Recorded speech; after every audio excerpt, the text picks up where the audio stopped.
I don't know who needs to hear this, but if you're a beginner and you want to make money online and not have a job again, then watch this video. The single biggest hurdle that people face when they start an online business is getting people to buy their services. And I know this because I've experienced this shit. So this entire video is breaking down exactly how you can get people to buy your shit. Now, before we get into this, I want to make one thing very clear. There are people who have made more money on the internet than me and have far more experience than I do. I think it's very important to address that. However, I have been able to go from a complete beginner to landing clients with massive platforms with the strategy that I'll share in this video. So the first important thing that you need to understand is that in any business, especially online business, okay, there's only 3 ways to sustainably get customers or clients, all right? And that is paid ads, organic content, and outreach. That is it. And if you're new in a B2B business, then you have to learn outreach. The reason why is that paid ads, you're not going to be able to profitably run paid ads because firstly, it takes a ton of money. And secondly, you need to have the case studies and all the proof to show that you are who you are. And if you're a beginner, you ain't. Organic content is very important. However, the amount of inbound leads you'll get, the amount of people that you'll get coming to you will be damn near zero. So outreach is the cheapest and most efficient way to get people to actually buy your services. Now with outreach, there's 1,000 fucking ways to do it. People will be doing DMing, people will be doing cold calling, there's all this different shit. But me personally, I love email. And that's because everybody reads their emails. It's very easy to scale email. You just buy more email domains and you're able to send even more emails. And what's nice is that's beginner friendly. If you don't have a big social media following, if you're not that confident at cold calling, you can learn email and get quite good at it quickly. So the first thing we have to do is set up our email properly for success, okay? And I'm gonna explain exactly how to do this step by step. Don't you worry, I got you, nigga. You are a business owner, so you need a business email. If you send emails from the email address that you created when you're in high school, I hope you make no money. I hope you stay broke, nigga. So you need to buy a new email. The way you do that is you go onto GoDaddy. It's literally simple as this. You go onto GoDaddy and you buy a domain of a website. Keep it cheap. Don't buy some super expensive domain as long as it's similar to your business name and it's an actual bought address. So now you've bought some email domains, which was really quick, right? Then what you need to do is you need to warm up the emails. And the reason why we warm up emails is that they don't land in spam, okay? It's really as simple as that. Now, this process can be quite complicated. So what I literally do, I literally go onto Fiverr and I pay a dude from Pakistan called Faraz. No racism, this nigga's name is Faraz Hassan. Shout out to Faraz. And I say to him, Faraz, these are my email domains, please warm them up. If you go onto Fiverr, there's a bunch of people, who are email experts and they'll be able to warm up your emails for you. So when you do outreach to people, you'll make sure that you're landing in the right place. So now you're making awesome headway. You've bought your email domains and you've also set up your email to be warmed up properly. It's really not that difficult. It sounds complicated, right? It sounds difficult. You're like, oh my God. Remember the first time I did it, I was like, oh my God, I'm so confused. I don't know what's going on. And then I actually did the process and now I can do it. Now I can do it literally drunk. So yeah, you got this, okay? The next thing we're going to do is set up our email for success, okay? Because all these steps will increase our conversion rate. What we're trying to do is get our conversion rate as high as possible. So the way that we do that is by looking like an actual human. So what we can do is add a professional looking footer that can have our social media links, our website, booking a call, and our face, okay? Because people online, is a scammer, is this a real human being? So you want to add a photo in your footer. You want to add a photo in your email, in your actual email display, because you want people to know that you're an actual human being, okay? That's very important. So before we even start sending emails, I need you to understand these 3 things that are really, really important when sending emails, okay? And that is attention, frame, and call to action. I'm gonna explain all of them, okay? Now, attention is what it says on the tin, grabbing somebody's attention. That is so important. Frame. Now, frame is getting someone in the correct frame of mind to even think about purchasing your product or service, okay? Now, to give an example, if you sent an email to someone and you said, your Instagram account has been leaked on a porn site and you're gonna get hacked, you would get their attention. I am positive you get their attention. But then if in the email you were like, oh, that's a joke, just trying to sell you my service, the frame is all wrong. Not only is the frame wrong, they probably tell you to fuck off and might report you to the police. I actually received an email like that, no bullshit. So you need to grab their attention, but you need to do it in an appropriate manner and actually keep the frame correct. So those are really important things to do. And the last thing is the call to action. We're not sending emails for fun. We're sending emails because we want to book a call or go to the next step of the funnel, whatever it may be. But at the end of your email, it's very important to have one clear call to action. One, my nigga, one.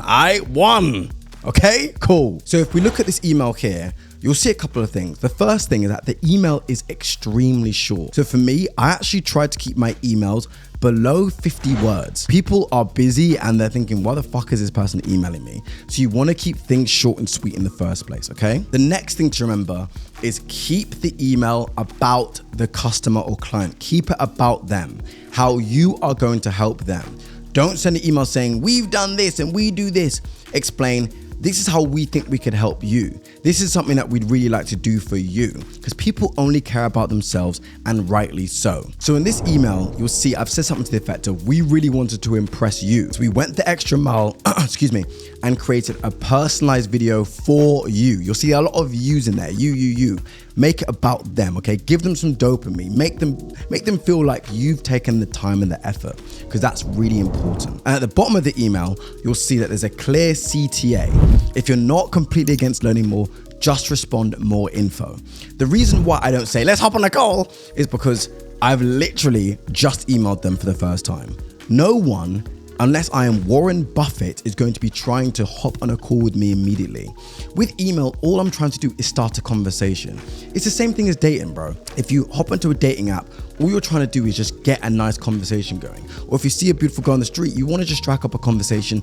Then you can say, hey, I think I should take you out sometime. And she'll say, okay, because you had a nice conversation. Have a conversation first, then hop on a call and book the sales there. Now, our first email is looking sexy. You can see that our attention is good. We've grabbed their attention with a nice subject line.